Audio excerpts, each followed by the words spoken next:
हे हिंदू शक्ती संभूत दीप्ततम तेजा, हे हिंदू तपस्या भूत ईश्वरी ओझा, हे हिंदू श्री सौभाग्य भूतीच्या साजा, हे हिंदू नरसिंहा प्रभो शिवाजी राजा.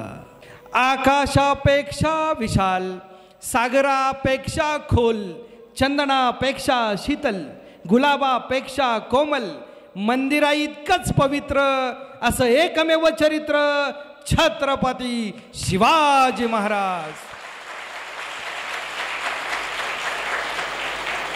भीमा, भामा आणि इंद्रायणीच्या तीरावर मृत्यूला निधड्या छातीनं सामोरा जाणारे छत्रपती शिवरायांच्या विचारांचा बुरुज जीवनाच्या शेवटच्या श्वासापर्यंत आणि रक्ताच्या अखेरच्या थेंबापर्यंत ढासळू द्यायचा नाही, यासाठी अग्निदिव्य करणारे धर्मवीर छत्रपती शंभूराजे.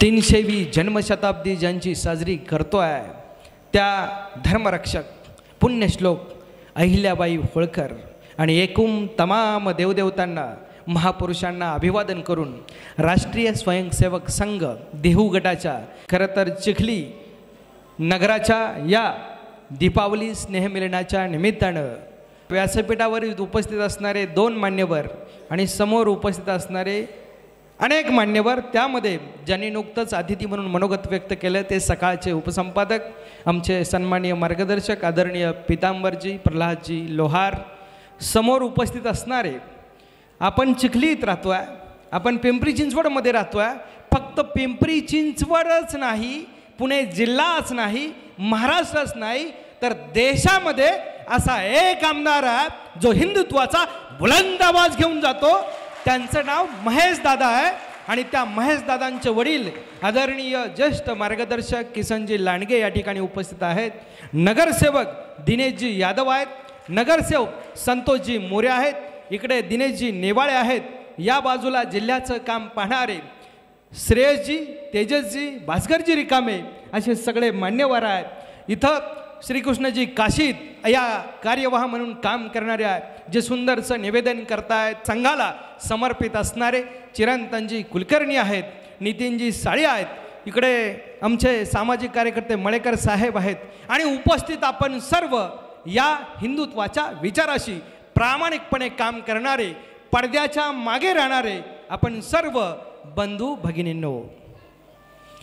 खरं तर छत्रपती शिवाजी महाराज आणि हिंदुत्व हा विषय आपल्या समोर मांडत असताना या विषयाची गरज का, हा पहिला प्रश्न आपल्या सगळ्यांना पडला पाहिजे.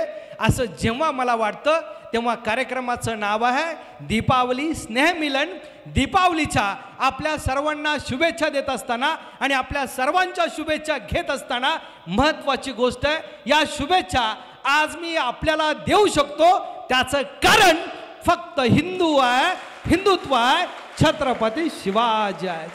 ज्यांच्यामुळे हे शक्य होतंय त्यांना अभिवादन करून त्यांच्या विचारांचा जागर करणं ही माझी जबाबदारी आहे असं मला प्रामाणिकपणे वाटतं. छत्रपती संभाजीनगरच्या पुढे जालन्याच्या अगोदर एक तालुका लागतो, कदाचित त्या तालुक्यातली इथं मंडळी असू शकते. त्या बदनापूरला एका व्याख्यानासाठी मी गेलो होतो आणि स्टेजवरून खाली उतरत होतो. तेवढ्यात खाली उतरताना माझ्या खांद्यावर कोणीतरी हात टाकला. अलीकडं कोण कुठं हात टाकेल सांगता येत नाही, पण माझ्या खांद्यावर हात टाकला म्हणून मी गरकन वळालो, माघारी पाहिलं आणि एक माणूस माझ्याशी काहीतरी बोलू पाहत होता. 35ल्या वयाचा तो माणूस. मी त्यांच्याकडं पाहिलं, खालपासून वरपर्यंत त्यांच्या कपाळावर मला गंध दिसला. माझ्या लक्षात आलं माणूस आपला आहे आणि मग माझ्या डोक्यात आलं की त्यांचं म्हणणं काय ते मी ऐकावं. आणि मग मला त्यांनी प्रश्न पहिला विचारला, तो असा होता, आपण कुठून आलात? मी त्यांना सांगितलं मी पुण्यावरून आलो आहे. त्यांनी दुसरा प्रश्न विचारला, आपण कुठे जाणार आहात? आता मात्र मी विचार करायला लागलो, आपण आलो कुठून आणि आपण जाणार कुठं? हा जेव्हा प्रश्न आपण आपल्याला विचारला तरी आपल्याला उत्तर मिळत नाही, तेव्हा समाजामध्ये असा बारीक विचार करणारी काही माणसं असतात. त्यांनी मला पुढचा प्रश्न विचारला, आपण जाणार कुठे? मला प्रश्न पडला, माझ्या येण्याचा आणि माझ्या जाण्याचा यांचा काय संबंध आहे? तरी पण मी म्हणालो मी पुण्याला जाणार आहे. त्यांनी तिसरा प्रश्न विचारला, कोणत्या रस्त्याने जाणार आहे, आमच्या आयुष्यात आम्ही आलोय कुठून, आम्ही जाणार कुठं आहे आणि आमचा रस्ता काय आहे हे सांगायला कुठला ज्योतिष नको आहे. कारण मी जन्माला हिंदू म्हणून आलो, मी मरणार जर हिंदू म्हणून आहे तर माझं येणं आणि जाणं मला माहिती आहे. मग रस्ता का माहीत नसावा ही महत्त्वाची गोष्ट आहे. त्या माणसाचा तिसरा प्रश्न होता, तुम्ही जाणार कुठं आहे. मी त्यांना प्रामाणिकपणे म्हणालो, ज्या रस्त्यानं मी आलोय ना त्याच रस्त्यानं मी जाणार आहे. त्यांनी मला पुन्हा एकदा विचारलं, मग माझं एक छोटंसं काम आहे. प्रश्न चौथा, मी म्हटलो काय काम आहे. ते म्हणाले, ज्या रस्त्यानं तुम्ही चाललाय ना त्या रस्त्यावर माझं घर आहे, 2 मिनटं या आणि फक्त चहा घेऊन जा, एवढंच माझं काम आहे. हे कोण करू शकतो, हे फक्त हिंदू माणूस करू शकतो, हे मला माहिती आहे. कारण मी महाराष्ट्रभर फिरतोय. आमच्यातला स्नेह, आमच्यातलं प्रेम, आमच्यातलं हिंदुत्व या गोष्टी जगाला शिकवत असतात. मी त्यांना माझ्या गाडीत घेतलं, पण मी माणूस असल्यामुळं एकच विचार करत होतो की हिंदू माणसासाठी आपल्याला जायचं आहे. म्हणून मी घराच्या समोर गेलो आणि घराच्या समोर गाडी थांबवल्यावर घराचा रंग पाहू लागलो. आम्ही रंगावरून जात शोधणारी माणसं आहे. त्यामुळं आपल्या एक गोष्ट लक्षात आली पाहिजे की घराचा रंग कोणता आहे, त्याच्यावर झेंडा कोणता आहे. आणि सुदैवानं त्या घरावर भगवा झेंडा मला फडकताना दिसला. मला इतका आनंद झाला. मी त्यांच्या घरात घुसलो. मी घरामध्ये बसलो तेव्हा सोप्यावर बसल्यानंतर एक 7-8 वर्षाचा मुलगा धावत आला. तो धावत आल्यावर माझ्या लक्षात आलं, तो माणूस, त्यांची बायको आणि हा मुलगा 3 जणांचा संसार असला पाहिजे. तेवढ्यात त्याच्या मागं एक 3-4 वर्षाची छोटी मुलगी धावत आली. माझे विचार बदलले. माझा अंदाज, आता या घरात 4 माणसं असली पाहिजे. तेवढ्यात सोप्याच्या बाजूला त्या हॉलमध्ये एक दरवाजा होता. त्या दरवाजातून मी आत पाहिलं तेव्हा मला एक 70 वर्षाची ज्येष्ठ स्त्री दिसली. माझ्या लक्षात आलं, या घरात 4 नाही 5 माणसं राहत आहेत. आणि मी सोप्यावर बसताना भिंतीकडे बघत होतो. भिंतीवर छत्रपती शिवाजी महाराजांचा फोटो, राजमाता जिजाऊंचा फोटो, स्वामी विवेकानंदांचा फोटो, प्रभू श्रीरामाचा फोटो, भगवान श्रीकृष्णांचा फोटो. माझ्या लक्षात आलं, इथं चहा जरी पिलो ना तरी सुद्धा एक नवा विचार मात्र मिळणार आहे. हे माझ्या डोक्यात होतं. हे सगळं मी बारकाईने बघत होतो. आणि बघता बघता एक गोष्ट घडली. ज्या दरवाजातून मी आत पाहिलं ना, त्या दरवाजाच्या आतमध्ये जी ज्येष्ठ स्त्री होती तिच्या अंगाचा थरकाप चालू होता. तिची मान डुलडुलत होती, हात थरथरत होते. माझ्या लक्षात आलं, या ज्येष्ठ महिलेचं वय झालंय आणि आमच्या गप्पा सुरू आहे. तेवढ्या चहाला, कपातला चहा मी बशीत ओतला आणि बशी तोंडाला लावणार. पुन्हा माझी नजर त्या दरवाजातून आत गेली. माझ्या हातात कपबशी आणि त्या कोपऱ्यातल्या दरवाजातल्या खोलीत बसलेल्या ज्येष्ठ महिलेच्या हातात कपबशी. पण ती कपबशी आणि माझी कपबशी काहीतरी फरक आहे हे माझ्या लक्षात आलं. म्हणून मी ते शोधत होतो आणि माझ्या लक्षात उत्तर येईना. त्यावेळेस तो माणूस माझ्याकडे बघतोय आणि हसतोय. तो माझा बांधव हसून मला म्हणतोय, सर मला माहिती आहे तुम्ही काय विचार करत आहात. दुसऱ्याच्या डोक्यात काय चाललंय हे माहीत असणारी आम्ही सगळी माणसं असतो. पण दुसऱ्याच्या डोक्यात चाललेल्या घटनेला किंवा त्या व्यवस्थेला आपण नेमकं उत्तर कसं देतो हे मात्र आम्ही कधी विचार करत नाही. तो माणूस माझ्याकडे बघून हसतो आणि म्हणतोय, सर तुमच्या हातातली कपबशी आणि माझ्या आईच्या हातातली कपबशी यातला फरक तुम्ही शोधत आहात. आणि खरं सांगतो मनापासून मी तेच करत होतो. मला उत्तर मिळत नव्हतं. पण त्यांनी हसून मला सांगितलं, तुम्ही तेच करताय सर. मी हो म्हटलो. पण मी पुढचा प्रश्न विचारला, नेमका फरक काय. त्यावेळेस त्या माणसानं सांगितलं, तुमच्या हातातली कपबशी चिनी मातीची आहे आणि माझ्या आईच्या हातातली कपबशी लाकडाची आहे. मग माझ्या लक्षात आलं, फरक हा आहे. माझा पुढचा प्रश्न आहे, हा फरक का. त्यावेळेस त्या माणसानं सांगितलं, माझ्या आईचं वय झालंय. गेल्या 2-3 वर्षामध्ये माझ्या आईचा हाताचा थरकाप होतो. कपबशा पडतात, फुटतात आणि मग माझ्या आईचे आणि माझ्या बायकोचे घरात भांडणं होतात. ही भांडणं झाली की माझी आई मात्र शांत बसायची. याच हॉलमध्ये यायची, या फोटोकडं बघायची. आणि एक दिवस माझी आई मला म्हणाली, छत्रपती शिवाजी महाराजांच्या सोबत जिजाऊंचा फोटो आहे. शिवनेरीवर जे स्मारक आहे, छोट्या शिवबांना जिजाऊ साहेब हात दाखवून सांगतायत. त्या फोटोकडे पाहून माझी आई मला म्हणाली, अरे बाळा, आईला प्रत्येक मूल बाळ असतं. जिजाऊंना शिवबासुद्धा शेवटपर्यंत राजे झाले तरी बाळ होते. माझी आई मला सांगत होती, अरे बाळा, तुला घरातली भांडणं जर मिटवता आली नाही तर समाजातली भांडणं तू कधी मिटवणार आहे? माझ्या आईला मी म्हटलं, आई तुला काय म्हणायचं आहे? आई म्हणली, एकतर माझा चहा बंद कर किंवा कब्बशी बदल. मग आईनं हा संदेश दिल्यानंतर मी मात्र बरेच दिवस विचार करत होतो. एक दिवस बाजारात गेलो, एक सुतारकाम करणारा माणूस गाठला आणि त्याला सांगितलं लाकडाची कपबशी बनव. त्यानं लाकडाची कपबशी बनवली. आता पडली तरी फुटत नाही. माझ्या आईचं मला फार कौतुक वाटतं. मला सुद्धा तो प्रसंग आवडला, ऐकला, मी भारावून गेलो. मला मिळालेला शाल श्रीफळ मी त्या माणसाला सुपूर्द केला, त्याचं अभिनंदन कौतुक केलं, स्वागत केलं. माघारी आलो. पण 8-10 दिवसाने पुन्हा एकदा त्या बदनापूर भागात मी जात होतो. मुद्दामून माझ्या बांधवाच्या, हिंदू बांधवाच्या घरासमोर गाडी थांबवली आणि हॉर्न वाजू लागलो. मला मनापासून वाटायचं त्या बांधवानं यावं आणि माझ्याशी बोलावं, पण त्या माणूस घरी नसल्यामुळं त्यांचा तो 7-8 वर्षाचा मुलगा धावत धावत गाडीच्या जवळ आला आणि मला म्हणाला, काय काम आहे? तो काहीतरी लाकडाचं खेळणं खेळत होता. तसाच तो धावत आला. मी त्याला विचारलं, बाबा कुठे आहे? तो म्हटला, बाबा कामावर गेले. मी त्याला विचारलं, तू काय करतोय? तो म्हटला, काय नाही, कालांतराने आपल्या आईवडील म्हातारे होणार आहे हे मला माहिती आहे, त्यांची व्यवस्था केली पाहिजे म्हणून लाकडाची कपबशी बनवतो आहे. याचा अर्थ काय होतो? याचा अर्थ असा होतो, आपलं बघून आपली मुलं वागत असतात. आपण काय करतो हे बघून ही चिमुकली वागत असतात.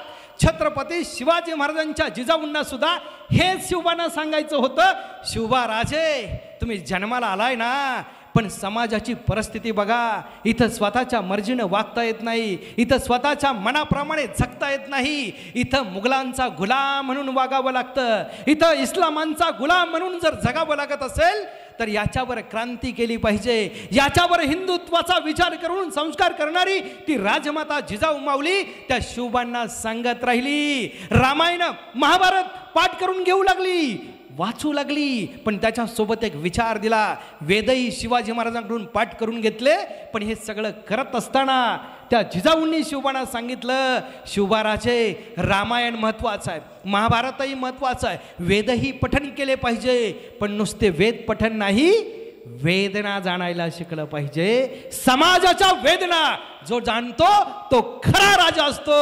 हे शिवाजी महाराजांना लहानपणी कळालंय आणि म्हणून शिवाजी महाराज घडत राहिले. हा संस्कार हिंदुत्वाचा हा आपल्या मुलांवर होणं ही काळाची गरज आहे. त्या जिजाऊ एवढ्यावर थांबल्या नव्हत्या, त्या शिवाजी महाराजांना सांगत होत्या, 350 वर्ष इथं अन्याय अत्याचारानं धिंगाणा घातलाय. 350 वर्ष इथल्या महिला माता भगिनींची आबरू लुटली जाते आहे. 350 वर्ष इथल्या अबालवृद्धांची कत्तल केली जाते आहे. 350 वर्ष आमची घरं बेचिराग केली जात आहेत. आणि याच्यावर आवाज उठवण्यासाठी आणि संघटन करण्यासाठी आज युवकांची फळी गरजेची आहे. शिवबाराचे ते तुम्हाला करायचं आहे. हा हिंदुत्वाचा विचार मनावर कोरला गेला आणि शिवाजी महाराजांनी ठरवलं, उभी हयात घालवायची ना ती माझ्या हिंदू बांधवांसाठी, माझ्या मातीसाठी.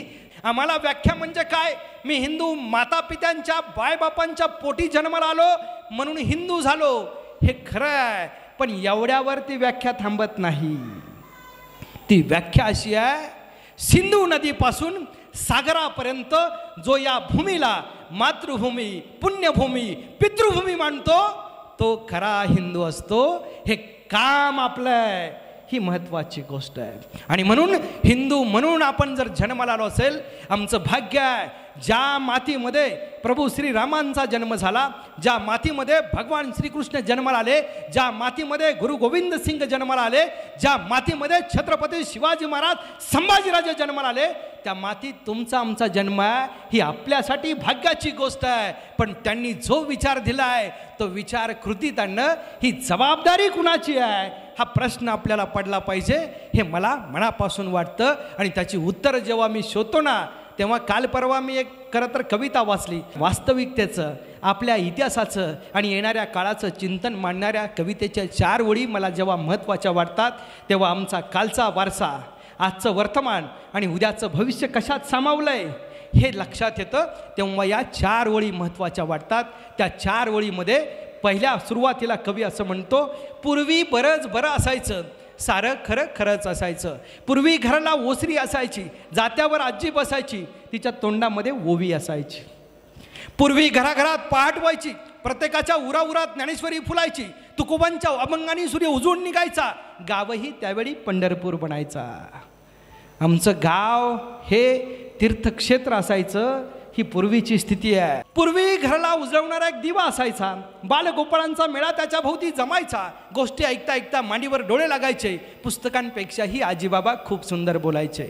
आणि आताचं चित्र आहे, हल्ली घराघरात लाईट असते, रिमोटवरून प्रत्येकात जोरदार फाईट असते, मम्मीसुद्धा आजीवरती थोडी थोडी टाईट असते, घराची परिस्थिती फार फार वाईट असते. कधी नेटवर, कधी चाटवर रात्र सारी जागी असते, सकाळी उठल्यावर बेटी, नाश्त्याला मॅगी असते. हल्ली लुगड्याला साडीतलं आणि कुंकवाला टिकलीतलं काहीच कळत नाही. रोज रोज पार्लरमध्ये जाऊन सुद्धा मम्मी आतून उजळत नाही, मम्मी आतून उजळत नाही. जो तो असतो स्वतःतच दंग, जो तो जपतो स्वतःचेच रंग, गोठलेल्या संवेदना, कोंडलेलं जगणं, फ्लॅटच्या जमान्यात कोती झाली माणसांची मनं. अरे माणसांच्या हृदयासारखंच कोरडं ठाक पडलंय आभाळ, माणसांच्या हृदयासारखंच कोरडं ठाक पडलंय आभाळ. पाण्यापेक्षा अधिक इथं जाणीवांचाच दुष्काळ, पाण्यापेक्षा अधिक इथं जाणीवांचाच दुष्काळ. आमच्या जाणीवा बोथट झाल्या, आमच्या संवेदना लुप्त झाल्या, आमच्या जगण्याचा कोंडमारा झाला. आम्ही हिंदू म्हणून जन्माला आलो तेच आम्ही विसरून चाललोय, आम्ही हिंदू राष्ट्रात जन्माला आलोय तेच आम्ही विसरून चाललोय. मग कधीतरी विचार करून बघा, या जगाच्या पाठीवरचा सर्वात मोठा हिंदू देश जर भारत होता तर आजचं चित्र काय आहे? कुणी यावं आणि आमच्यावर अतिक्रमण करावं म्हणजे आमचा देश धर्मशाळा झालाय. कधीतरी याच्यावर विचार केला पाहिजे. ज्या मातीत मी आज उभा आहे ना, ही चिखली आहे, इकडं देहू आहे आणि पुढे आळंदी आहे, इकडे तुकोबा आहे, तिकडं ज्ञानोबा आहे. हा जो भाग आहे ना, इथं ज्ञान, भक्ती आणि शक्तीचा त्रिवेणी संगम आहे. तुकोबांची भक्ती, ज्ञानोबरायांचं ज्ञान आणि शिवरायांची शक्ती एकवटलेला हा परिसर आहे. त्या परिसरात आम्ही, मग आम्हाला या परिसरात राहत असताना, चिखली नगरमध्ये राहत असताना या 3 गोष्टी महत्त्वाच्या वाटल्या की या 3 गोष्टींना साधणारा समन्वय म्हणजे हिंदुत्व आहे. याची जाणीव आम्हाला होणं हे गरजेचं आहे. हे काम हे पालक मुलांवर करू शकतात, आईवडील मुलांवर करू शकतात, तेव्हा तो विचार घेऊन मुलं बहरत असतात. शिवाजी महाराज याच विचारानं घडले, कारण हा विचार सातत्याने शहाजीराजे आणि जिजाऊसाहेब शिवाजी महाराजांवर करत होते. म्हणून वयाच्या 9व्या वर्षी शिवाजी महाराज जेव्हा तंजावरला शहाजीराजांच्या जहागीरदारीत गेले होते ना, तेव्हा शहाजीराजांनी शिवाजी महाराजांना काय शिकवलं? त्याचं उत्तर महत्त्वाचं आहे. शिवाजी महाराजांना जगातल्या सगळ्या भाषा शिकवल्या गेल्या. का? शत्रू काय विचार करतो आणि काय योजना आखतो हे शत्रूच्या भाषेत जर आपण शिकलो तर आपल्याला कळतं. ही महत्त्वाची गोष्ट आहे. आणि हिंदुत्वाचा हा विचार कृतीत आणण्यासाठी हे शिकणं गरजेचं असतं, हेही तितकंच महत्त्वाचं आहे. शिवाजी महाराजांना भाषा शिकवल्या, शिवाजी महाराजांना शस्त्रविद्या शिकवल्या, शिवाजी महाराजांना तिथली परिस्थिती दाखवली. हे इस्लामी सरदार, हे मोगल आदिलशाहीतले सरदार, हे निजामशाहीतले सरदार कसं वागतात हे शिवाजी महाराजांना शहाजीराजे दाखवत होते. आणि दाखवताना एका बाजारात घेऊन गेले आणि शिवाजी महाराजांचं वय फक्त 9 वर्ष. त्या बाजारात फिरताना शहाजीराजांनी शिवाजी महाराजांना प्रश्न विचारला, शिवबाराजे काय विकत घ्यायचं? आता आपली मुलं असती तर यादी दिली असती, ॲपलचा मोबाईल किंवा काय ज्या वस्तू आहे ती यादी दिली असती. शिवाजी महाराज कोणत्या विचारानं घडतात हे महत्त्वाचं आहे आणि तो विचार महत्त्वाचा आहे. शिवाजी महाराजांनी 9व्या वर्षी आपल्या पित्याला आबासाहेबांना प्रश्न विचारला आहे. बाजारात काय घ्यायचं याचं उत्तर दिलं नाही, पण प्रतिप्रश्न केलाय. तो प्रश्न असा होता, आबासाहेब या बाजारात काय विकत मिळतं? आणि त्यावेळचे पालक शहाजीराजे आणि जिजाऊसारखे हे सुज्ञ, जागरूक आणि येणाऱ्या परिस्थितीचा अभ्यास करणारे होते. आता आम्ही अभ्यास करत नाही. संकट आमच्या दाराशी आले तरी आम्ही शांत. जगाच्या यादीमध्ये सर्वात शांत असणारा धर्म कोणता असं उत्तर लिहायला हिंदू हे पहिलं उत्तर येतं. पण तुकोबाराने सांगितलंय, भले तर देऊ कासेची लंगोटी, नाठाळाचा माती हाणू काठी. हे सांगणारे तुकोबा आम्ही विसरतो.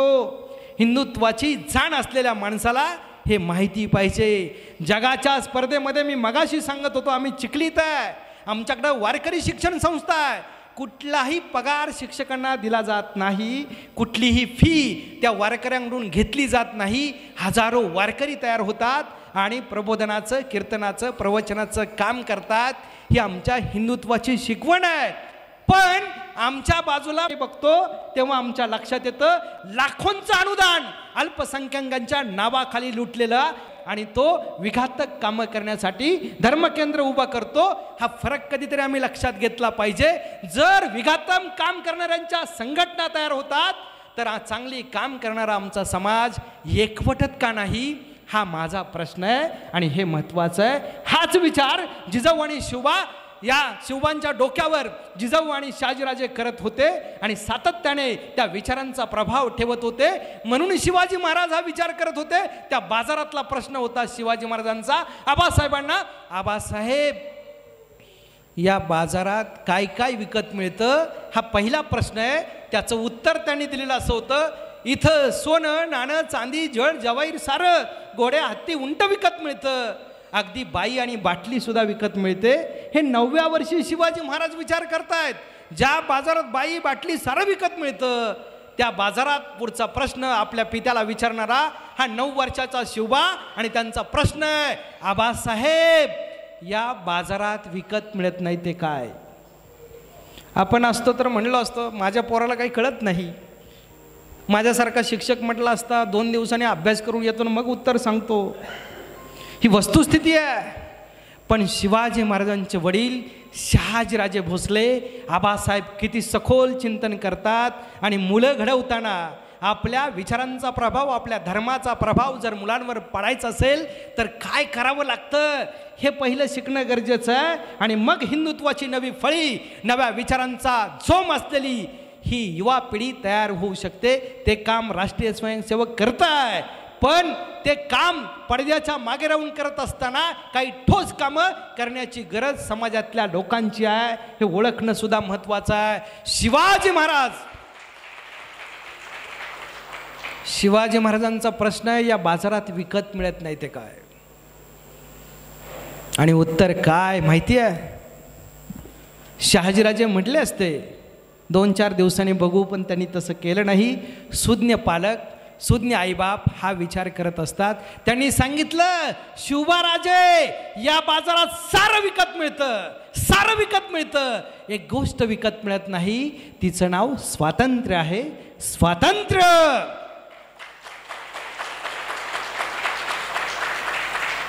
पुढचा प्रश्न शिवाजी महाराजांचा, हे स्वातंत्र्य का विकत मिळत नाही, त्याचं उत्तर पुढचं आहे. इथं मोगलशाही, निजामशाही, आदिलशाही, पातशाही यांनी फक्त इस्लाम धर्माचं स्वातंत्र्य किंवा इस्लाम धर्माचं राज्य उभं करायचं एवढंच त्यांच्या डोक्यात आहे, म्हणून आपल्याला स्वातंत्र्य मिळत नाही. शिवाजीराजांनी 9व्या वर्षी शपथ घेतली, ज्या महाराष्ट्रातून, ज्या सह्याद्रीच्या दऱ्याखोऱ्यातून, ज्या पुणे जिल्ह्यातून आलोय, उभी हयात घालवीन पण माझ्या रयतेला स्वातंत्र्य मिळवून देईन, हे 9व्या वर्षी राजाने ठरवलंय. हा विचार कोण मनामध्ये पेरतं? हे पालक, आईवडील पेरू शकतात. आणि इथं मला वाटतं आज सगळे आईवडील आहेत, सगळे पालक आहे. मी आल्यापासून खेळ बघत होतो. काचित सर म्हणायचे कपल या म्हणजे जोड्या या. त्याचं कारण या कार्यक्रमाला जेव्हा मायबाप असतात ना, तेव्हा आपल्या मुलांमध्ये काय पेरलं पाहिजे याची जाणीव होणं. म्हणून या चिखली नगराचं मनापासून मी कौतुक करतो. एक चांगला दीपावली स्नेहमिलनाचा कार्यक्रम या ठिकाणी पहिल्यांदाच संपन्न होतोय. आमच्या नगराला एक वेगळं अस्तित्व निर्माण होणं आणि सगळ्यांनी त्यात सामावून घेणं ही काळाची गरज आहे, ते या ठिकाणी दिसतं. दुसरी गोष्ट आहे, शिवाजी महाराजांचं हिंदुत्व म्हणजे काय. आम्ही राजे सर्व धर्म संभाव असं सांगत राहिलो, ऐकत राहिलो, वाचत राहिलो, पण एवढ्याने ते भागत नाही. मग शिवाजी महाराजांच्या राज्यात खरं तर मुस्लिम होते, काही पदाधिकारीही मुस्लिम होते असं आम्ही म्हणतोय. काळही तसा होता, ती परिस्थिती तात्कालिक होती. पण शिवाजी महाराजांना एक माहिती होतं की जोपर्यंत हिंदू धर्माच्या व्यतिरिक्त असणारी लोक जेव्हा आपल्यासोबत राहतात ना, तेव्हा ती शांत राहतात. पण त्यांच्याकडं सत्ता आली, शासक बनले की ते आपलं अस्तित्व दाखवायला सुरुवात करतात. हे आमच्या हिंदू धर्माला हे कळणं गरजेचं आहे. आणि म्हणून कधीतरी आमच्या लक्षात आलं पाहिजे की शिवाजी महाराजांचं हिंदुत्व म्हणजे काय. शिवाजी महाराजांनी हे स्वराज्य उभं करताना त्याला नावच हिंदवी दिलेलं आहे. याचा अर्थ माझं राज्य हिंदूंचं आहे हा त्याचा अर्थ आहे. पण आम्ही मात्र शिवाजी महाराजांना या अंगाने कधी बघत नव्हतो, बघत नाही. अफजल खान चालून येतो ना तेव्हा हा अफजल खान पंढरपूरला कशाला जातो, तो तुळजापूरला कशाला जातो. मग पंढरपूरची ती मूर्ती त्याला तोडायची असते. पंढरपूरला गेल्यानंतर तो तुळजापूरला आई भवानीच्या मूर्तीला तडा घालतो, ती मूर्ती तोडून टाकतो. याचा अर्थ त्याचा उद्देश काय होता हे कधीतरी लक्षात घेतलं पाहिजे. आणि मंदिर हे आमच्या आस्थाचं केंद्र आहे, मंदिर हे आमचं प्रमुख केंद्र आहे. मग ते मंदिर कशासाठी, आमच्या देवारामध्ये देव असतो. मग मंदिरातला देव आणि देवारातला देव फरक काय, पण विचार कुठं करतोय. त्याचा उद्देश असा आहे की देवाऱ्यातलं पावित्र्य हे व्यवहारात यावं म्हणून मंदिर असलं पाहिजे. कारण मंदिर हे गावात, मंदिर हे चौकात, सामाजिक ठिकाणी असतं आणि त्यासाठी मंदिर आहे. मंदिर हे संघटनेसाठी आहे, मंदिर हा विचार प्रज्वलित करण्यासाठी आहे. हिंदू या शब्दामधलं हिंदुत्व हे प्रज्वलित ठेवणं हे प्रत्येक हिंदूचं काम आहे. पण आम्ही मात्र मला काय घेणं आहे, माझा काय संबंध आहे असा जर विचार करत राहिलो आणि असा विचार शिवाजी महाराजांनी केला असता तर स्वराज्य मोठं झालं असतं का, उभं राहिलं असतं का. साधी गोष्ट आहे. एवढंच काय, शिवाजी महाराजांनी महाराणा प्रताप, पृथ्वीराज चव्हाण यांचाही अभ्यास केला, त्यांचं हिंदुत्व काय होतं. अशी कितीतरी उदाहरणं सांगता येतील की शिवाजी महाराजांनी हिंदुत्वाचा विचार इतिहासातून घेतला आहे. पण तो नुसता घेऊन चालत नाही, तो कृतीत आणला पाहिजे, हे महत्त्वाचं काम आहे. आणि म्हणून आपल्याला शिवाजी महाराजांनी हिंदुत्व समजून घेत असताना या गोष्टींचं चिंतन करून त्याच्यावर आपल्याला कसं चैतन्य निर्माण करता येईल, स्फूर्ती घेता येईल, ही महत्त्वाची गोष्ट आहे. औरंगजेब जेव्हा महाराष्ट्रात येतो, साधी गोष्ट आहे, 50 वर्ष हा औरंगजेब या देशाच्या सत्तेवर आहे आणि त्यातली 25 वर्ष तो महाराष्ट्रात येऊन बसला आहे. जो देशाचा सत्ताधीश व्हायला बघतोय तो आयुष्यातल्या महत्त्वाच्या 50 वर्षातले 25 वर्ष फक्त दख्खनमध्ये घालवतो. याचं कारण काय, कारण त्याला माहिती आहे हे हिंदू एवढे चिवट आहेत, हे हिंदू एवढे खरं तर संघटित होऊ शकतात. यांना जर आपल्याला खेचायचं असेल, यांना जर निस्तनाबूत करायचं असेल तर आपल्याला इथंच येऊन बसावं लागेल. म्हणून औरंगजेब महाराष्ट्रात 25 वर्ष बसलाय. पण त्याला हे माहीत नव्हतं शिवाजीराजे संपले, संभाजी महाराज संपले, तरी सुद्धा हिंदूंनी त्याला याच मातीत गाडलेला आहे. ही हिंदुत्वाची खरी ताकद आहे. आमचा इतिहास दैदिप्यमान, आमच्या इतिहासाचा वारसा मोठा, आमचा इतिहास एवढा मोठा जाज्वल्य आहे. मग फक्त इतिहास सांगण्यासाठी आहे का, कधीतरी विचार केला पाहिजे ना. इतिहास फक्त ऐकण्यासाठी आहे का, इतिहास गाण्यातून किंवा शायरीतून व्यक्त करण्यासाठी आहे का, तर नाही. इतिहास हा कृतीत आणण्यासाठी आहे. आम्हाला सुद्धा आमच्या हिंदुत्वाची जाणीव जर लक्षात आली, ती हिंदुत्वाची जाज्वल्यता लक्षात आली, तर आम्ही सुद्धा तितक्याच क्रांतीनं, तितक्याच विचारानं, तितक्याच एकनिष्ठेनं या भारतभूमीशी प्रामाणिक राहून आपलं काम जर करत राहिलो तर आमच्या देशात ऐऱ्या गैऱ्याला येण्याची कधीच धमक होणार नाही आणि त्याचं इथं येणंसुद्धा सार्थकी लागणार नाही, हे दाखवण्याची वेळ आहे. आणि म्हणून हिंदुत्व जपण्याची गरज आहे, ते संवर्धित होण्याची गरज आहे, ते जागृत होण्याची गरज आहे. भारत शब्द किती सुंदर आहे हो. याचा अर्थ काय, भा म्हणजे तेज आणि रथ म्हणजे रम्माण झालेला, तेजाच्या तपस्वितेत रम्माण झालेला जगातला सर्वात सुंदर देश म्हणजे आपला भारत आहे आणि आपण भारतीय. पण आपण देशाच्या बाबतीत कधीच विचार करत नाही, कारण आपल्या घराच्या चौकोनाच्या पलीकडं विचार करायला आता वेळ मिळत नाही. आपण आपल्या शेजाऱ्याचा विचार करत नाही. त्यामुळं ज्या महापुरुषांनी, ज्या शिवाजी महाराजांनी, ज्या संभाजीराजांनी हे विचार कृतीतून आणून दिले. विवेकानंद जेव्हा अमेरिकेत गेले होते ना, त्याचं व्याख्यान संपलं आणि ते बाहेर येत होते आणि तिथं अनेक धर्माची लोक गोळा झाली, कारण धर्माचे प्रतिनिधी म्हणून ते अमेरिकेला गेले होते. तेव्हा विवेकानंदांनी कोणीतरी प्रश्न विचारला, आमचा धर्म बघा ना, जगावं कसं हे शिकवतो. विवेकानंदांनी त्यांचं ऐकलं आणि काय उत्तर दिलं माहिती आहे. विवेकानंदांनी उत्तर दिलं, कसं जगावं हे तर आमचाही धर्म शिकवतो, पण जगाच्या पाठीवर कसं मरावं हे फक्त आमचा हिंदू धर्म शिकवतो. आम्हाला जगण्याचं माहीत असतं, पण हे मरण्याचं प्रयोजन कशासाठी आहे याच्यावर आम्ही कोणतीही कार्यवाही करताना दिसत नाही. मला वाटतं छत्रपती शिवाजी महाराज, संभाजी महाराज यांचं जगणं आम्हाला कळालं आहे, पण त्यांचं मरणं आणि त्याचा हेतू काय होता हे लक्षात घेणं गरजेचं आहे. आज या दीपावली स्नेहमिलनाच्या निमित्तानं या हिंदुत्वाची खरी जाणीव आणि जागृती व्हावी हे आपल्या सगळ्यांना वाटतं, याचं मला महत्त्व आहे. ज्ञानोबराय 4थ्या अध्यायामध्ये असं म्हणतात, मी अविवेकाची काजळी फेडून विवेकदीप उजळी, ते योगी या पाहे दिवाळी निरंतर.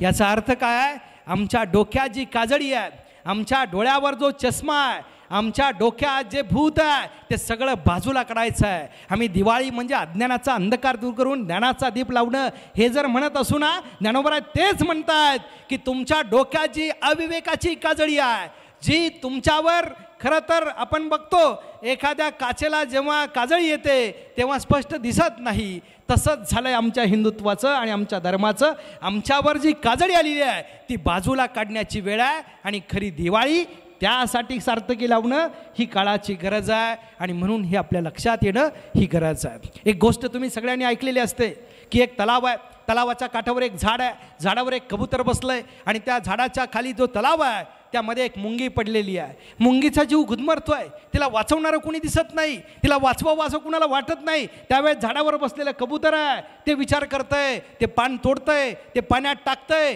त्या पाण्यातल्या पानावर मुंगी बसते आहे. मुंगी वाऱ्याच्या हेलकामानं त्या पानासोबत कडेला येते आहे आणि जेव्हा ती जमिनीला पान स्पर्श करतं ना, ती पानावरून खाली उतरते आहे आणि पानावरून खाली उतरल्यावर तिचा जीव वाचल्याचा तिला आनंद झाला आहे. कबुतरालाही आनंद झाला आहे. त्याच वेळेस कबुतराला मारण्यासाठी एक शिकारी, एक पारधी त्या झाडाच्या खाली येतो आहे. त्या पारध्याचा नेम त्या कबुतरावर लागतो आहे, नेम त्यानं धरला आहे. त्यावेळेस ती मुंगी विचार करते, ज्या कबुतरानं माझा जीव वाचवला आहे तो कबूतर आज धोक्यात आहे, त्याचा जीव जाण्याची वेळ आली आहे, मग मला काहीतरी केलं पाहिजे. ती मुंगी केवढीशी, तिचं डोकं केवढंसं, मग तिचा मेंदू केवढासा विचार करा, पण ती विचार करते ज्या कबुतरानं मला वाचवलंय त्या कबुतराचा जीव वाचला पाहिजे. म्हणून त्या कबूतर ज्या झाडावर बसलंय त्या पायथ्याला उभ्या असलेल्या पारध्याच्या जवळ ती जाते आणि जेव्हा तो बाण सोडणार आहे त्याच वेळेस त्याच्या पायाला चावा घेते, त्याचा नेम चुकतो, कबूतर वाचतं. ही गोष्ट आम्ही सगळ्यांनी ऐकलेली आहे. एकाचा जीव वाचवला की दुसरा त्याचा वाचवतो. आणि माझ्या धर्मात, माझ्या देशात जो धर्माचं रक्षण करतो त्याचं धर्म रक्षण करतं, असं एकमेव उदाहरण छत्रपती शिवाजी महाराज, एकमेव उदाहरण. आणि तेच छत्रपती शिवाजी महाराजांचं धोरण त्या संभाजी महाराजांनी पुढे चालवलंय आणि म्हणून आम्ही त्यांना धर्मवीर म्हणतो आहे. पुढचं ती गोष्ट जेव्हा आपण पुढची बाजू बघतो ना, आता गोष्ट बदललेली आहे. आता गोष्ट अशी आहे की झाड तेच आहे, कबूतर झाडावर बसलंय पण ते पान तोडत नाही, ते तोडलेलं पान पाण्यात टाकत नाही. मुंगी पाण्यात पडली, ती त्या पानावर बसत नाही, तिचा जीव वाचत नाही. मुंगी त्या पाण्यात डुबकी घेऊन मरते आहे, गटांगळा खाते आहे. त्या कबुतरावर नेम धरणारा पारधी मात्र येतो आहे, त्याचा नेम अचूक बसतो आहे आणि कबुतराचा जीव जातो आहे. गोष्ट तीच आहे, पण बदल काय झाला? झाडही तेच आहे, ते झाड मात्र रडतं आहे. आणि ते झाड का रडतं आहे? ते झाड मुंगी मेल्याचं त्याला दुःख वाटत नाही, कबूतर मेल्याचं दुःख वाटत नाही, पण परोपकाराची भावना मेली याचं दुःख त्याला जास्त वाटतंय, म्हणून ते झाड रडतं आहे. आमच्या समाजाची अवस्था अशी होऊ नये असं जर आम्हाला वाटत असेल, आमच्या धर्मातल्या, आमच्या हिंदूंची, आमच्या समाजाची जर अवस्था येणाऱ्या काळामध्ये अशी होऊ नये असं वाटत असेल, तर छत्रपती शिवाजी महाराज आणि संभाजी महाराज यांनी दिलेली हिंदुत्वाची शिकवण आम्ही लक्षात घेतली पाहिजे. शिवाजी महाराजांनी आक्रमणं पाहिली ना, या आदिलशाही, कुतुबशाही, निजामशाही या सगळ्यांनी या हिंदुत्वावर, या स्वराज्यावर आक्रमणं केली. त्या शिवाजी महाराजांनी आक्रमणांचा विचार करताना त्यांनी अरबी आणि फारसी भाषेतलं ज्ञान घेत असताना माझी मराठीसुद्धा टिकली पाहिजे म्हणून राज्य व्यवहार कोश निर्माण केला. आमच्या हिंदुत्वाचा विचार या राज्य व्यवहार कोशाच्या माध्यमातून पुढे जात राहील. म्हणून राज्य व्यवहार कोश म्हणजे जशी माणसांवर, मातीवर, राष्ट्रावर आक्रमण होतात तशी भाषेवर सुद्धा आक्रमण होतात. हे राजांनी जगाला दाखवून दिलं. ते राजे कायम येणाऱ्या आक्रमणांच्या विरोधात राहिले, पण नुसते विरोधात राहिले नाही, त्याच्यावर ठोस पावलं आणि त्याच्यावर मरणाशी सामना करावा लागला तरी सुद्धा हरकत नाही, पण कृती करत राहिले. ते हिंदुत्व आहे.